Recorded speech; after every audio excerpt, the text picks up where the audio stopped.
మల్కాజ్గిరి మాజీ ఎమ్మెల్యే మైనంపల్లి హనుమంతరావు పుట్టినరోజు వేడుకలు గజ్వేల్ పట్టణంలో గజ్వేల్ ప్రజ్ఞాపూర్ మున్సిపల్ మాజీ చైర్మన్ గాడిపల్లి భాస్కర్ ఆధ్వర్యంలో ఘనంగా నిర్వహించడం జరిగింది. ఈ సందర్భంగా మైనంపల్లి హనుమంతరావు పట్టణంలోని ఇందిరాగాంధీ చౌరస్తా వద్ద ఇందిరాగాంధీ విగ్రహానికి పూలమాల వేసిన అనంతరం సీఎం రేవంత్ రెడ్డి చిత్రపటానికి పాలాభిషేకం చేసి తన పుట్టినరోజు వేడుకల్లో పాల్గొన్నారు. వేద పండితులు మల్కాజ్గిరి మాజీ ఎమ్మెల్యే మైనంపల్లి హనుమంతరావును ఆశీర్వదించారు. అనంతరం కేక్ ని కట్ చేసి గజ్వేల్ ప్రజ్ఞాపూర్ మున్సిపాలిటీ పారిశుద్ధ కార్మికులకు సన్మానాలు నిర్వహించి అనంతరం వారికి దుస్తులు పంపిణీ చేశారు. ఆ తర్వాత అన్నదాన కార్యక్రమాన్ని నిర్వహించారు. ఈ కార్యక్రమంలో పీసీసీ అధికార ప్రతినిధి బండారు శ్రీకాంతరావు, చిట్కుల మహిపాల్ రెడ్డి, భూమిరెడ్డి, నాయిని యాదగిరి, మల్లారెడ్డి, గాడిపల్లి శ్రీనివాస్, అనూప్, సుభాష్ చంద్రబోస్, గజ్వేల్ నియోజకవర్గం కాంగ్రెస్ సీనియర్ నాయకులు, యూత్ కాంగ్రెస్ మహిళా విభాగం మండల నాయకులు, గ్రామ నాయకులు, గజ్వేల్ ప్రజలు తదితరులు పాల్గొన్నారు. తరఫున మేము మీ జన్మదినం ఇక్కడ చేసుకోవడం నిజంగా మా అదృష్టంగా భావిస్తున్నామన్నా. ఎందుకంటే గజ్వేల్ అందరూ అనుకుంటారు కేసీఆర్ ఇది పెద్ద ఇలాకా అనుకుంటారు. ఏం లేదన్నా గజ్వేల్ ప్రజలందరినీ మోసం చేసి 3 సార్లు ఓట్లు వేసినా కానీ ఇప్పటివరకు ఒక్కసారి కూడా గజ్వేల్ హెడ్ క్వార్టర్ రాలేదన్నా. ఈ మొక్క వేసినప్పుడు వచ్చిందంటే మళ్ళీ ఇంతవరకు రాలే.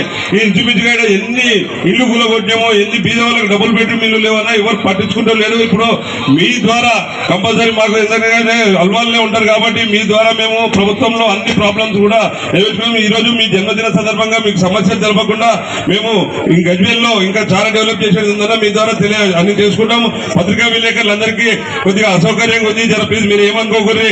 ఇంకా చాలా ధన్యవాదాలు తెలియజేసి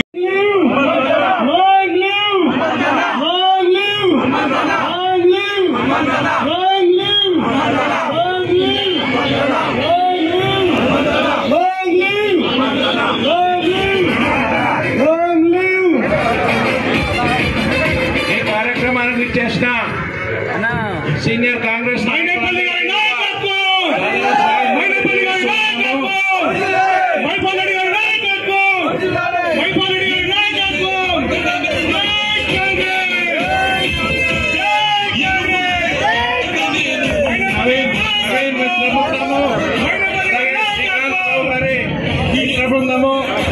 యాదగిరి, మల్లారెడ్డి గారి మిత్ర బృందానికి, మనగారు రాజు గారి మిత్ర బృందానికి పేరు పేరున ధన్యవాదాలు చేసినందుకు ధన్యవాదాలు తెలియజేస్తూ ఉన్నాను. అలాగే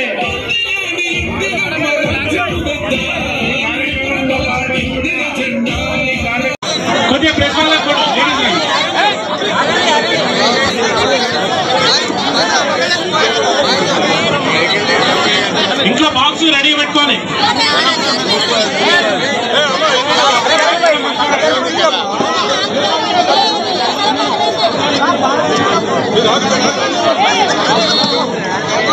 అందరూ తిరగాలి, అన్నతో ఒక ఫోటో దిగాలి అందరూ.